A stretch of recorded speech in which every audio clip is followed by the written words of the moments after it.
ஐந்து கரத்தனை ஆனை முகத்தினை இந்தின் இடம்பெறை ஊறும் ஈற்றனை நந்தி மகந்தனை ஞான கொழுந்தனை புந்தியில் வைத்தடி போற்றுகின்றேனே. வணக்கம். நம்ம ஜோதிட சொந்தங்கள் எல்லாருக்கும் வணக்கம். புதன் தசை, பொதுவாக புதன் தசை அப்படின்னாலே அது யோகத்தை செய்யும்னு எதிர்பார்ப்பு நிறைய பேருக்கு இருக்கும். அதுக்கு காரணம் என்ன அப்படின்னா, புதன் முழு சுப கிரகம். அவர் பாவரோட சேர்ந்தா பாவ கிரகமா மாறிடுவார், சுபரோட சேர்ந்தா சுப கிரகமா மாறிடுவார். இதான லாஜிக்கு. அப்போ புதன் ரொம்ப பிரமாதமான கிரகமா அப்படின்னு எடுத்துக்கிட்டா, புதன் எப்படியெல்லாம் வச்சு செய்வார் அப்படிங்கிறதுக்கு ஒரு வீடியோ நம்ம பார்த்துருக்கோம் இல்லையா? நம்ம ஜூம் மீட்டிங்காக பார்த்தோமா, வீடியோவை பார்த்தோம்னு நினைக்கிறேன் மெம்பர்ஸில். இப்போ ஒரு நண்பர் ஒரு கமெண்ட்ல கொடுத்துருக்காங்க, அதாவது புதன் தசை நடக்குது அவங்களுக்கு. புதன் தசையில் ஃபேமிலியில் நிறைய இஷ்யூஸ் இருக்கு, கணவன் மனைவி இடையில ஒத்து போக மாட்டேங்குது. அப்போ அதுக்கு புதன் தசை காரணமா அப்படிங்கிற மாதிரியான ஒரு கொஷின் ரைஸ் பண்ணியிருந்தாங்க. ஆக்சுவலாக அப்படி இல்லை. புதன் நெகட்டிவ் செய்யறதும் உண்டு, பாசிட்டிவா செய்யறதும் உண்டு. பட் எங்க நெகட்டிவ் செய்வார், எங்க பாசிட்டிவ் செய்வார் அப்படிங்கிற அந்த கிளாரிட்டி நமக்கு ரொம்ப முக்கியம்.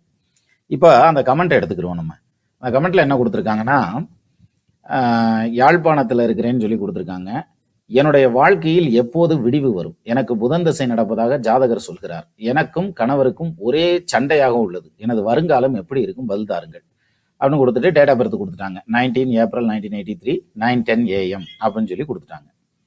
இப்போ இவங்க என்ன கொடுத்துருக்காங்க, புதன் தசை நடக்குது, தனக்கும் கணவருக்கும் ஒரே சண்டையாக கிடக்குது அப்படிங்கிற மாதிரியான ஒரு தகவலையும் கொடுத்துருந்தாங்க. இவங்களுடைய ஜாதகம், அந்த டேட் ஆஃப் பர்த் டீட்டெயில் கொடுத்துருந்தாங்க இல்லையா? அந்த டைமுக்காக ஒரு ஜாதகத்தை ஜென்ரேட் பண்ணுறப்ப அந்த ஜாதகம் எப்படி வருது அப்படின்னா, இப்படி வருது.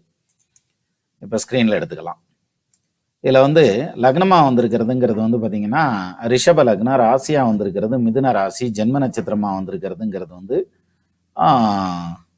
திருவாதிரை நட்சத்திரம் 4வது பாதம் வந்திருக்குது. சரி, அடுத்தது இப்போ நடந்துட்டு இருக்கிற தசை, புதன் தசை நடந்துட்டு இருக்கு. 2019 2036 வரைக்கும் புதன்.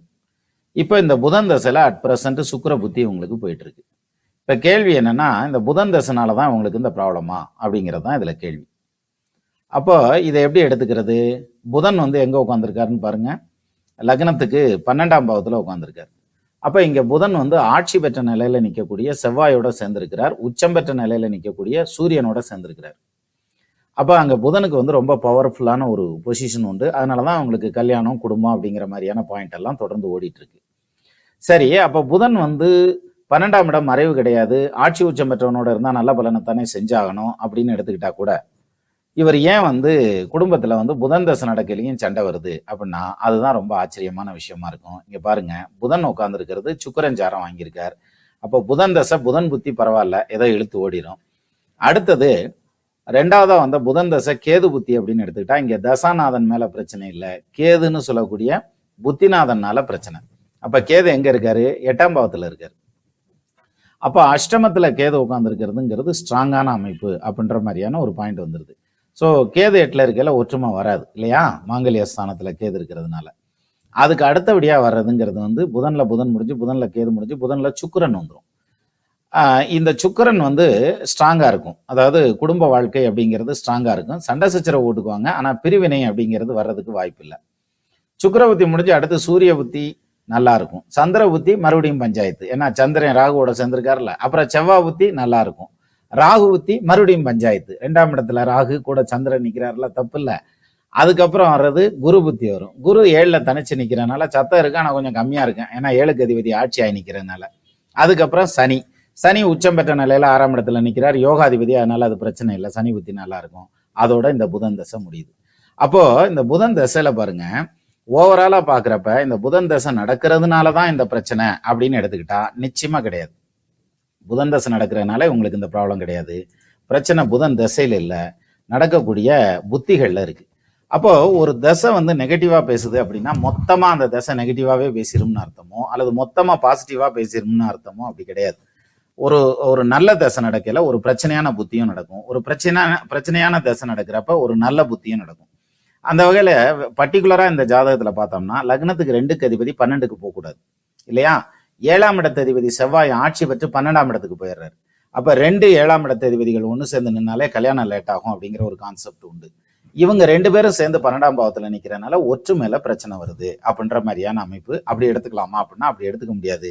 ஏன்னா மறைவு ஸ்தானத்துல இருந்தாலும் இந்த 2 கிரகங்களும் ஆட்சியும் இருக்குது, உச்சமானவனோடையும் சேர்ந்திருக்கிறதுங்கிறதுனால கல்யாணம் பண்ணி வச்சுச்சு, குடும்பத்தை உருவாக்கி கொடுத்துச்சு, குழந்தைய கொடுத்தது.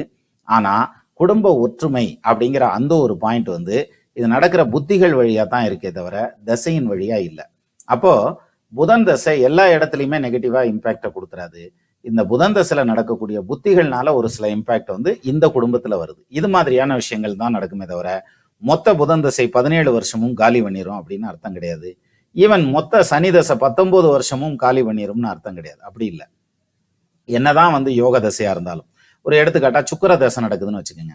அந்த சுக்கிர தசை நடக்கிறப்ப சுக்கிர தசையில வந்து பெரிய ஓஹோன்னு பிழைக்கணும் அப்படின்னம்னாக்க சுக்கிர தசையில எத்தனை பேர் பிரச்சனை அனுபவிக்கிறவங்க இருக்காங்க, கோர்ட்டு கேஸ் போறவங்க இருக்காங்க, சொத்து சம்பந்தப்பட்ட பிரச்சனைகள்ல ஈடுபடுறவங்க இருக்காங்க, அல்லது வந்து குடும்ப பிரச்சனைகள்ல ஈடுபடுறவங்க. இப்ப இதெல்லாம் என்ன காரணத்தினால வருது? அப்ப சுக்கிரன் யோகத்தை செய்யலையா அப்படின்னா செஞ்சிருக்கும். ஒரு பக்கம் யோகத்தை செஞ்சிருக்கும், பொருளாதாரம், காசு வேணும், அதெல்லாம் கொடுத்துருக்கலாம், நிம்மதியை தூக்கி விட்டுருக்கலாம். சிலருக்கு நிம்மதியை கொடுத்துருக்கும், பொருளாதாரத்தை கம்மியா தான் கொடுத்துருக்கும். ஸோ அப்ப எல்லா திசைகளுமே வந்து யோக திசையும் தோஷ திசையும் சேர்ந்துதான் நடக்கும். கலப்பு பலன்கள் தான் வரும். எந்த புத்தியில அது யோகமா வேலை செய்யும், எந்த இடத்துல அது தோஷமா வேலை செய்யுங்கிறது ஐடென்டிஃபை பண்றதுங்கிறது முக்கியம். அதை விட்டுட்டு மொத்தமா ஒரு தசையை உனக்கு அவ்வளவுதான் காலி பண்ணிடுறேன். அஷ்டமாதிபதி தசை அப்படின்னா அதுலயும் யோகம் இருக்கும். அது எங்க யோகம், எந்த புத்தியில வேலை செய்யுது அப்படிங்கிறத ஐடென்டிஃபை பண்ண தெரியணும். அதை நம்ம ஐடென்டிஃபை பண்ணாலே லைஃப்பை வந்து ஸ்மூத்தா ரன் பண்ணலாம் அப்படிங்கிறதுக்கு இந்த ஜாதகம் எல்லாம் ஒரு எடுத்துக்காட்டு. அதனால உங்களுக்கான குடும்ப வாழ்க்கை அப்படிங்கிறது ஸ்ட்ராங்கா இருக்கு, சாஸ்வதமானது.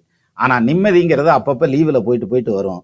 அதுதான் இதுல மேட்ரு. அதுலதான் ஒரு புத்தி வாரியாவே சொல்லியிருந்தேன் இல்லையா, அந்த வகையில வரும். அது மாதிரி நம்ம ஒவ்வொரு திசைக்கும் தசாபுத்திகள் எப்படி பலன் எடுக்கும் அப்படிங்கிறத எடுக்கிறதுங்கிறது இருக்கு இல்லையா, அதுவே ஒரு வித்தை. கிட்டத்தட்ட ஜோதிடம்ங்கிறது செஸ் விளாடுற மாதிரி. நம்ம ஒரு பக்கம் காய் நகர்த்திக்கிட்டே போவோம், அது இன்னொரு பக்கம் செக் ஆகி வந்து நிற்கும். ஸோ அது மாதிரி இதை ஒரு ஃபன்னா கத்துக்கிறதுக்கு ட்ரை பண்ணோம்னா ரொம்ப ஈஸியா கத்துக்கலாம் அப்படிங்கிறதுக்கு இந்த ஜாதகம் எல்லாம் ஒரு எடுத்துக்காட்டு. நமது நண்பர்கள் ஆள் போல் தழைதழைத்து அருகது போல் வேரூன்றி மூங்கில் போல் கிளைகிழைத்து முதியாமல் வாழ்ந்திருக்க வாழ்கவென வாழ்த்தி அமைகிறேன்.